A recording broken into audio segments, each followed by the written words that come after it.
Welcome back, guys, to another Boosted Ride episode here on the LS swapped F100 truck. If you haven't watched the latest video, you can check out the progress that we made on the cab floors and patching up some of that rusty mess. But in this episode, we're going to get to the frame, getting it back underneath of the cabin box here so we can get the LS motor and rear end project started on this.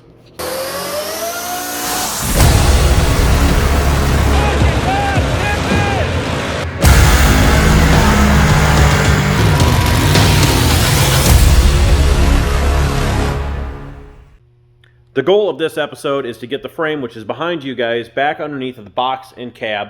The cab will be set down. I'm not sure if it'll be the final time or not, but it's going to be on there so we can get the rear end started. So I want to give you an update on the frame. You know, in the last episode, if you watched it, the frame was blasted. And what I've gone ahead and done now was actually put some plates inside of the frame, which I have here, and I have the other side done as well. Camera doesn't like the focus, but yeah, there you go. So those plates are done. I do have plates cut for the front section up there that we mentioned way down yonder, but I want to get that Crown Vic front end sat back in there, and then what we want to do, I can better explain when it's in there, but where the bolts are going through, we're going to weld the nuts on the inside because we have no reason that we'll ever take them out, and then we can put our plate on this inner frame rail. So those will be welded in. All we got to do is just zip the bolts out. But yeah, at this point, I've got this done. It's all welded in, ground down, so it looks good. This is where some of our cross tube pieces are going to go for the upper front 4-link brackets. All right, and also over here on the cab, some other things I went ahead and done was plugged up a bunch of holes here on the firewall heater core lines and some bolt holes. I'm not even sure what was in all the rest of these. We've got a few more to patch over there, grind down. Maybe if we can maybe just scuff this up and paint just the firewall section. I think that would kind of clean it up, obviously, with having everything ground down. I did go ahead and get all these welded in, drilled a bunch of spot welds in there, several of them, and then I also went around the outside here. And then this side, pretty proud of myself. I'm not a metalworking person by no means, but I took what we cut off the back of it, I bent this, just laid it over top of the fork tine, bent that so it kind of matches the original. Granted, this has a lip up as well, but yeah, and then I drilled holes and spot welded the cab support piece to that, back to the firewall. So it's looking good. Like I said, patch up a few more holes, and then I think that's going to be 100% done. We can do that when it's sitting on the frame. It's not a big deal. It's the fact that with the death trap and having the motor in it, when we were trying to cut like all this up here for blower clearance, it just made an absolute pain in the ass to do. All right, well, when Jason gets here, we'll get this frame down. We'll get it slid underneath of the box, get that on, pick the cab or the frame up, get the cab on, and then we'll start on that rear end. Okay, so I've been working on this for most of the day today, and what I got done, I wasn't able to record. Well, I could have set a tripod up, but I really don't care for that video anymore. I went ahead and welded on the nuts on both the bottom two and the top two here. Went ahead and welded up these A-arm bracket pieces. Both driver and passenger side are done. I was able to finagle this back up onto this Crown Vic front end myself. Wasn't too hard. And also went ahead, before we put this back underneath of the box, and that's why Jason's coming over, so we can get all this scrap picked up and get it rolled back underneath of there. I went ahead and welded those plates in on the inside of the frame here. So those are done, both drivers and passenger side. So that should be enough to at least get this back underneath there, guys. And then next step is to start on the rear end, get that back underneath there. So with the new 4-link, I should say, on that death trap rear end. That way we can turn this thing back into a roller. Got a lot of work to put stuff on there yet, though, with the motor, mounts, plates, stuff like that. But I would like to get this thing painted here shortly. So next step, get it underneath the box and cab, get her back up on the hoist. All right, it's the next day, and it is a shitty one. Looking outside here, we're expected to get 2 to 4 inches, I believe it is. I don't know. I'm sure the weathermen are like the people in your area. They have no clue what's going to happen until it already happened. So that's where we're at there. Jason and I went ahead and got the truck back on the hoist, got the frame back underneath of it. Everything was sitting good, floor pans, everything turned out good there. So we're all set to go. There is some other patchwork we do want to do, and this one looks pretty good. This one over here needs a little bit of work done because that'll let the fire right up in through the back of the cab.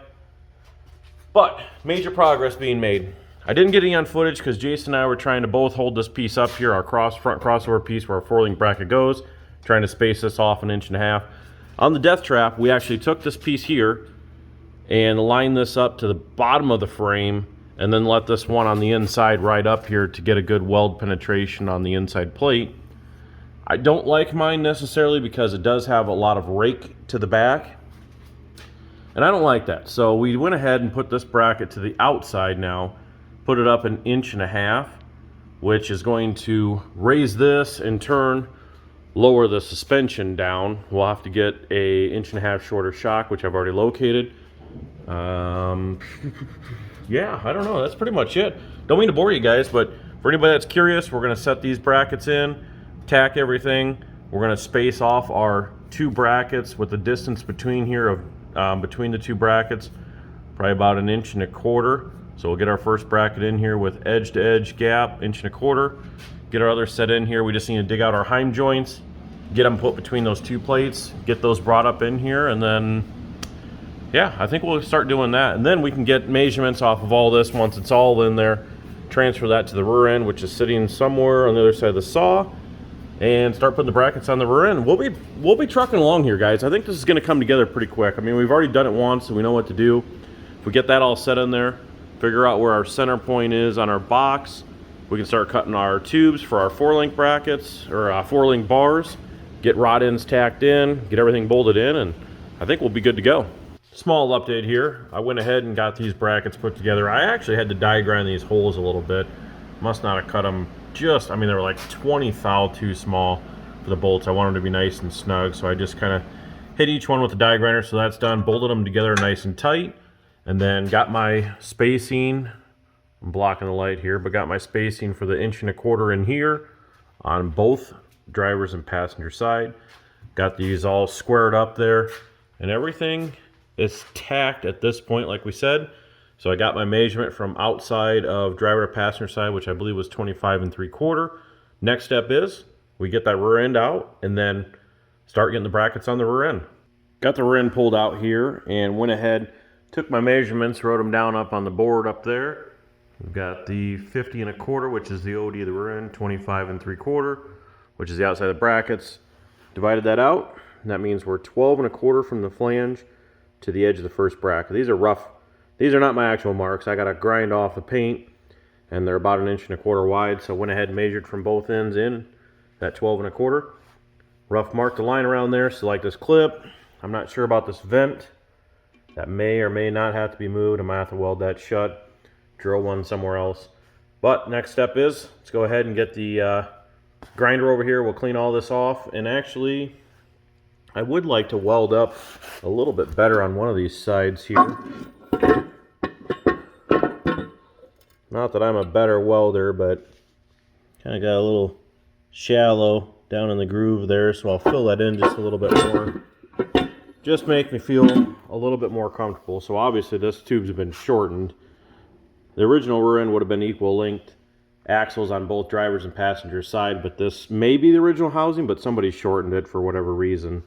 So I'm not 100% certain, but it is what it is. We got those 31 spline axles from Mosier that came with it, so that's obviously what we're going to run. Let's go ahead and clean it up. Got the rear end down on the floor here, you know, because this is our weld table. Jason and I were just talking about that. We need to get us something. What we did was we put the 2 halves together here and tacked each one, so now they're all loose on the tube, so that way we can actually spin the rear housing. So now we need to get our measurement of that 12 1/4 from the face here to the face of this on both sides, and then we'll set our pinion angle off the face of the brackets. I don't know what it should be, but we'll set it at 0. So we don't care, it's just a burnout car, but at least if it's 0 and you need like a couple degrees either way, you've got the heim joints to get you either direction. So we'll get our measurement, we'll get these welded on, and then we're one step closer to having this thing back up in the truck.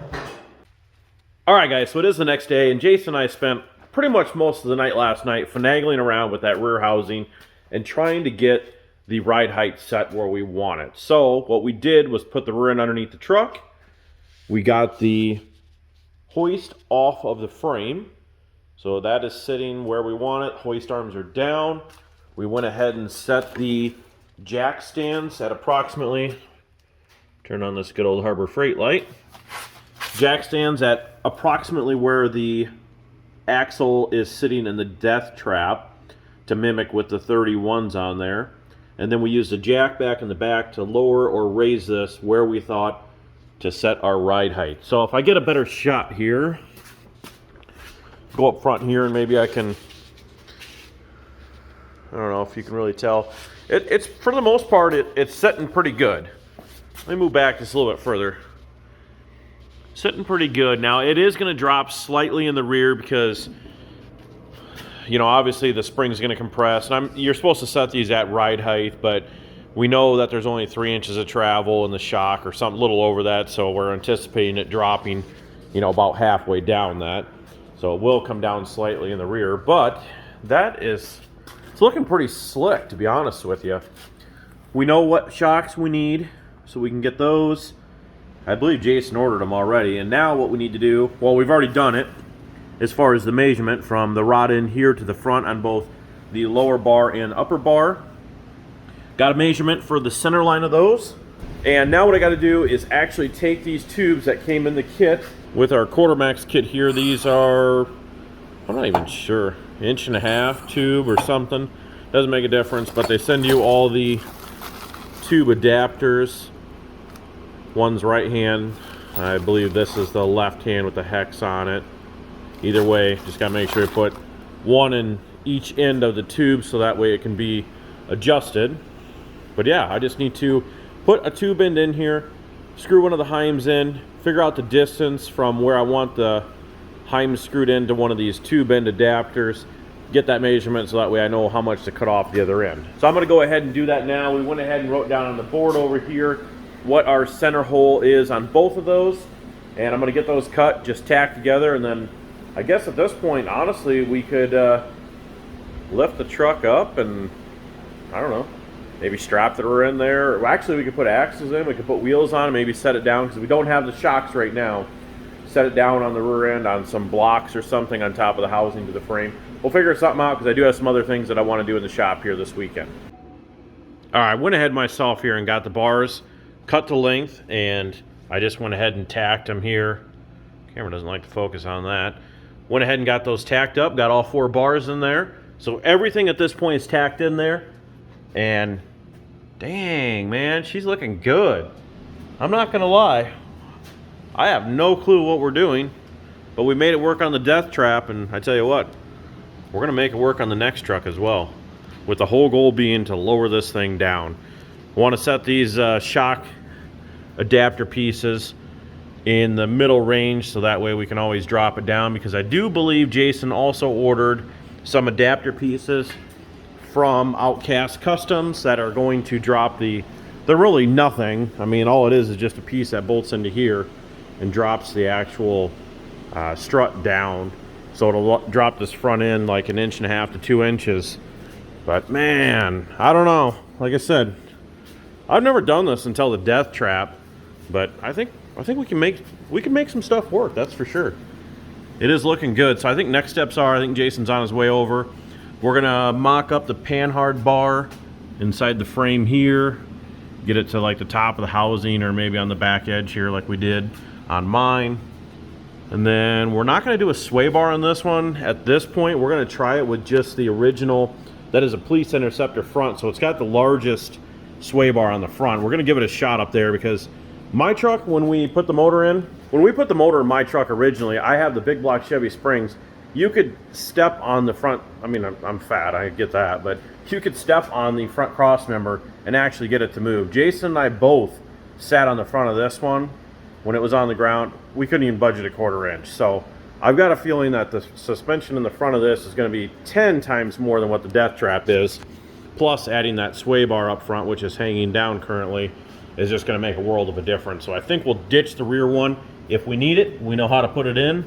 We can always add it later. So I guess at this point we'll get the panhard bar mocked up. We can show you that, and that'll probably end up wrapping this video, guys. All right, final updates before I end off this video.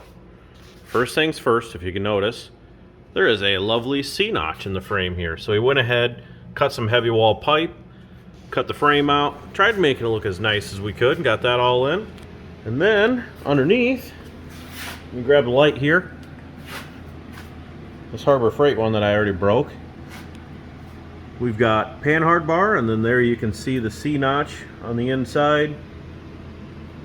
I hate to say that was pretty much all we did tonight, but that was a lot of work. So we got that in there. And then next step, we need a shock bar and the shocks. I think we might put something temporarily just welded in there, tacked in I should say. And then we can put some wheels on. Well, I guess we can't put wheels on. We were just talking about that. We need to cut this bed back to the frame. So this bed needs cut out along here. And then we're gonna order, like we did in the death trap. I made those myself, but they make Bronco wheel tubs that are exactly the same as these. And then you can splice them, just cut a section out, make a nice cut unlike mine. They were plasma cut or torched. So that way you got a nice straight line, and then you can splice in a Bronco tub to widen it all the way up to the frame. And it'll still look like original. So that's the next step, at least getting this cut out.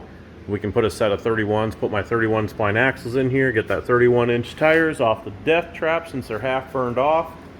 We'll get those on, and then a lot of welding. So we won't do any of that until we get the shocks and get it all in there and figured out for sure if this is gonna work. But there's a look at it. Like, comment, share, and subscribe, guys. Comment down below anything you see that we're doing wrong, because most people are quick to do that. But hope you guys enjoy the content. We'll see you in the next one. Gonna throw in one bonus clip at the end of this video here. Jason did come over for one purpose. Wasn't actually to work on the truck. Wow, he wanted to work on the truck. I know he did deep down inside, but he did come over for one purpose, and it was to get something out of the back of his truck. That is a major item for this, and here it is. Just showed up today. We don't know what we really got except a used tranny that was supposedly fresh. So it's a power glide with a SFI bell housing on it. I don't remember any of the details. You remember what it was supposedly built by or something, or what they called it? I have to look. I mean, it's got an SFI bell housing on it. Fresh paint job, so that always means it's been freshly rebuilt, doesn't it? Rattle can rebuild. Rattle can rebuild. Well, at least they put a cup on the end of the shaft. That looks more professional for a rattle can rebuild. But there it is, guys. So that's one more major piece of the puzzle. So that means when we get the rear end done, now with having this transmission, we can get the motor down, and we can actually start putting the motor and transmission and start mocking that up. So that'll be the next one. All right, thanks, guys.